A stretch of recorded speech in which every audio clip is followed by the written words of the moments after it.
না ইউটিউবে সত্যি কিন্তু এটা আপলোড হবে। তুই কয় যে সুন্দর কাটা দাড়ি টাড়ি রাখিয়া তারপরে যে তোর নামে যে ক্লেমটা বেরোইলো বা এই যে যেটা করছো আর কি, তোর কি বিভাগে বাধা দেয় না?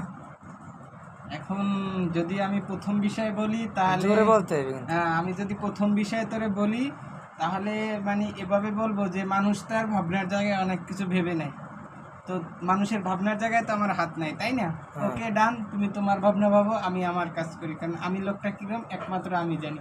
মানুষ আমাকে নিয়ে অনেক কিছু বলবে, এটা নিয়ে কোনো ভাবার কোনো দরকারই নেই, কারণ মানুষ তার ভালো, একজন মানুষ তার ভালো কিছু দেখলে তখন তাকে 10 জন পিছন থেকে টানে, এটাই হচ্ছে বাস্তবতা।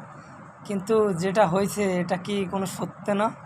এখন এই যেটা হয়েছে না হয়েছে, একটা কথা আছে না যে বাতাস না হলে গাঙ্গের পানিও লড়ে না, বিষয়টা ছিল একরকম, বিষয়টা হয়েছে একরকম। অ্যাকচুয়াল মানুষ যেভাবে সমাজের সামনে প্রেজেন্ট করছে, অ্যাকচুয়াল বিষয়টা এরকমের ছিল না।